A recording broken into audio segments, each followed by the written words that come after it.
Shalom Bapak Ibu dan Saudara-saudara yang kekasih di dalam Tuhan Yesus Kristus.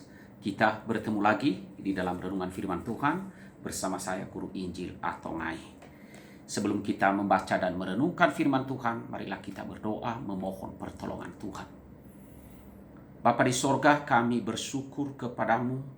Terima kasih seluruh hidup kami dan pemeliharaanmu dan berkat-berkat-mu. Terima kasih Tuhan. Hari ini kami akan membaca dan merenungkan firman-Mu dan kami mohon tolonglah kami. Mampukan kami untuk menyediakan hati menerima firman-Mu dan telinga kami untuk memusatkan perhatian mendengarkan.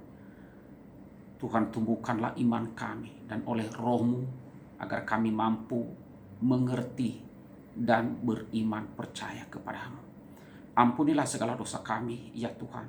Sucikan kami oleh darah Tuhan kami Yesus Kristus.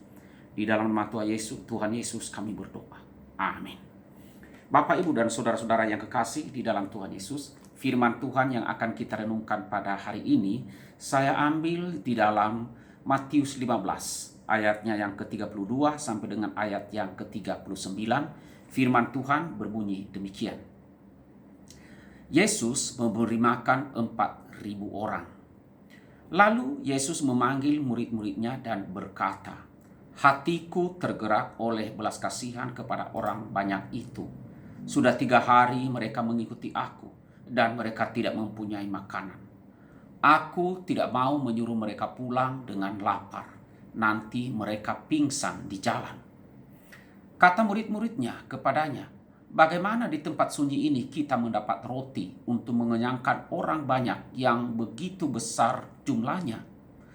Kata Yesus kepada mereka, "Berapa roti ada padamu?" 7, jawab mereka, "dan ada lagi beberapa ikan kecil."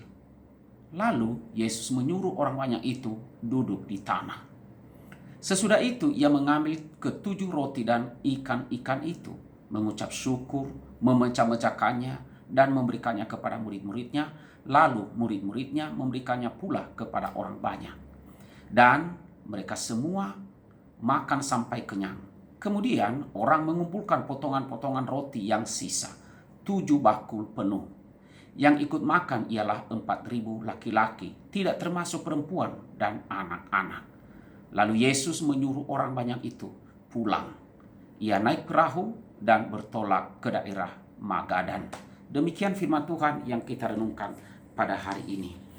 Nah, saudara-saudara yang kekasih di dalam Tuhan Yesus Kristus, peristiwa berikut adalah merupakan peristiwa kedua di mana Yesus memberi makan ribuan orang hanya dari roti yang sangat sedikit sekali.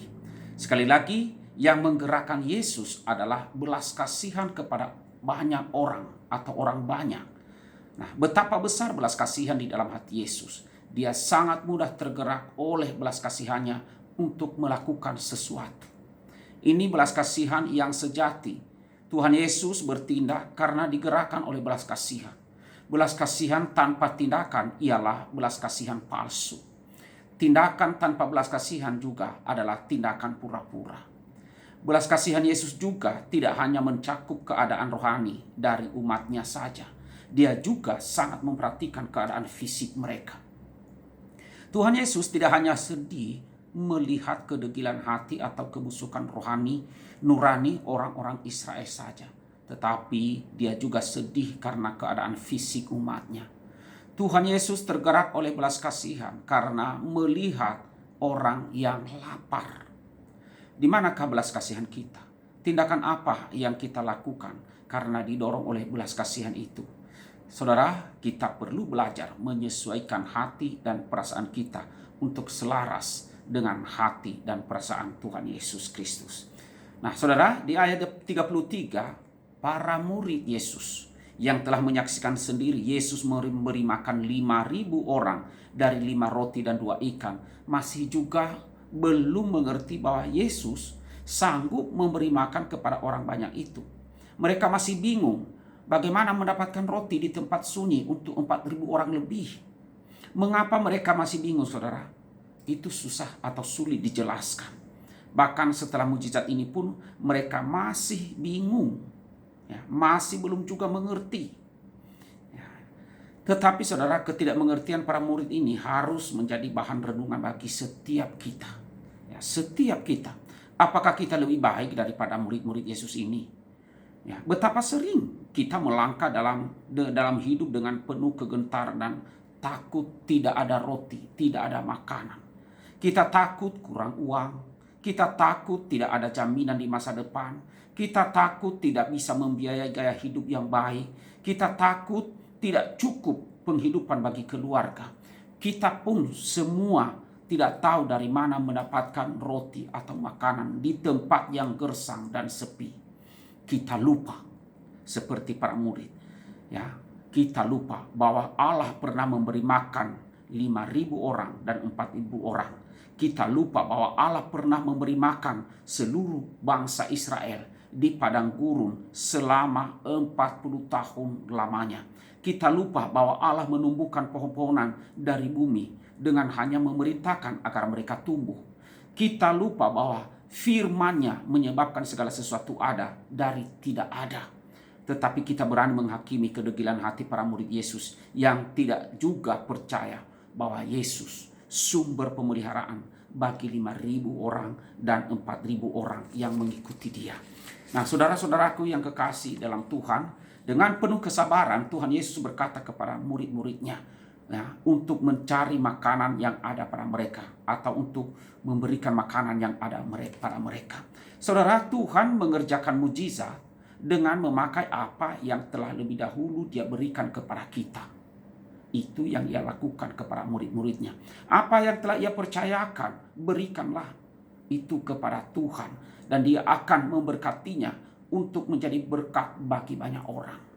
Jauh lebih banyak dari apa yang sanggup kita lakukan sendiri atau kita kerjakan sendiri jika kita tidak memberikannya kepada Tuhan Yesus.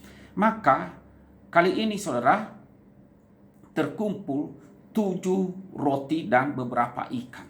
Jumlah yang lebih banyak daripada sebelumnya, yaitu 5 roti dan 2 ikan. Dengan jumlah makanan lebih banyak dan jumlah orang lebih sedikit daripada peristiwa memberi makan 5.000 orang, maka kita berpikir bahwa jumlah makanan sisa tentu akan lebih banyak. Tetapi ternyata tidak demikian, saudara.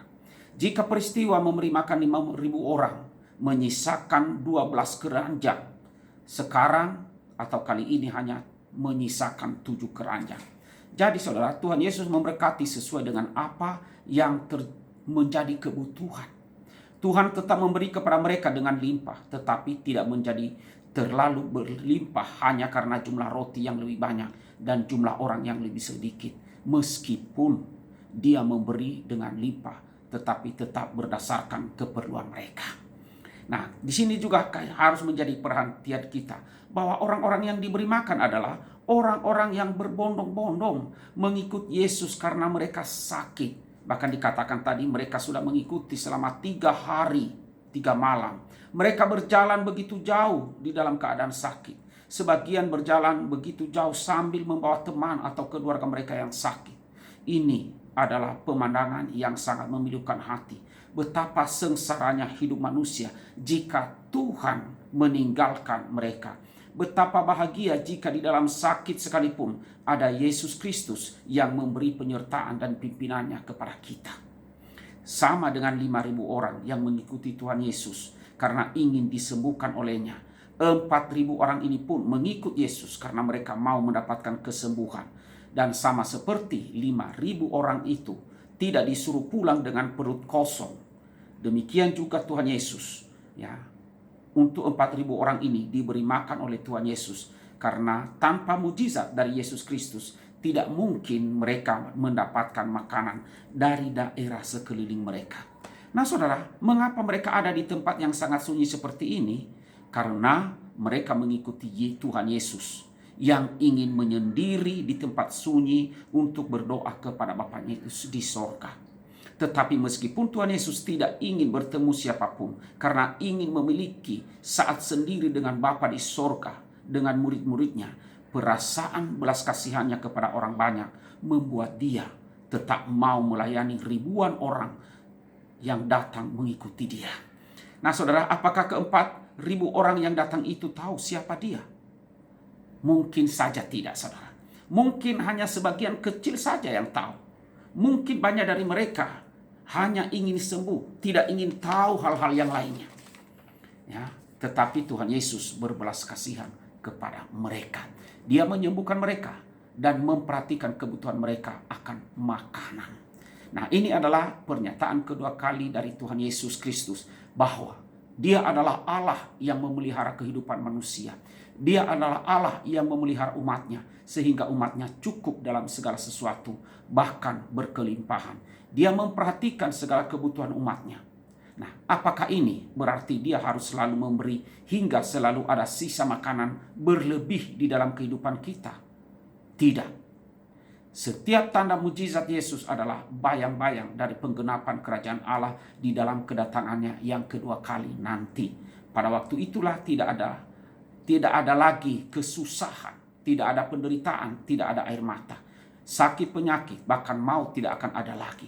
Tetapi saat ini kita masih menantikan penggenapannya.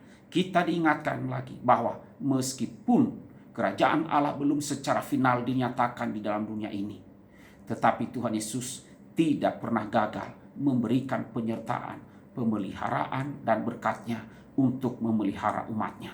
Dia memberikan itu semua saat ini di dalam kedaulatannya dan cinta kasih-Nya kepada kita. Tuhan berbelas kasihan kepada kita, maka Dia tidak pernah melupakan kita. Baik pengertian akan kebenaran kekudusan hidup, hati yang makin menyerupai Dia, maupun pemeliharaan hidup kita sehari-hari. Makanan yang secukupnya, pakaian, dan segala yang kita perlukan, Dialah yang akan mencukupkannya.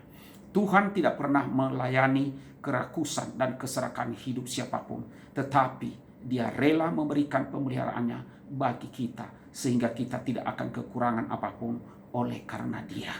Nah, karena itu saudara, marilah kita belajar untuk apa? Untuk memiliki iman yang terus diperkuat oleh karena hal ini. Kita tahu siapa yang memegang hidup kita, dan kita tahu Dia akan memeliharakan segala sesuatu yang menjadi miliknya hingga pada akhirnya. Amin. Kiranya Tuhan memberkati kita semuanya. Mari kita berdoa. Tuhan Allah Bapa kami yang bertata di dalam kerajaan surga, kami bersyukur kepadamu ya Tuhan, karena kasih-Mu yang begitu besar, dan karena kasih itulah telah menggerakkan Engkau untuk terus memperhatikan akan setiap kami, memperhatikan kami yang mengikut Engkau, dan menolong kami memberikan apa yang kami butuhkan. Seperti yang telah Engkau buktikan dan Engkau lakukan ketika ribuan orang yang mengikut Engkau pun memperhatikan akan kebutuhan hidup mereka, makanan yang mereka butuhkan, dan Engkau memberikan mereka makanan dengan ajaib. Ya Tuhan, ampunilah segala dosa kami, karena kami seringkali khawatir dan dikuasai oleh ketakutan-ketakutan. Padahal ada Engkau sumber hidup. Ampunilah kami dan tolonglah kami, teguhkanlah iman kami, agar kami benar-benar percaya bahwa Engkau adalah sumber hidup dan sumber berkat. Engkau adalah sumber pemeliharaan yang sejati. Inilah doa kami Bapa, di dalam nama Tuhan Yesus kami berdoa. Amin.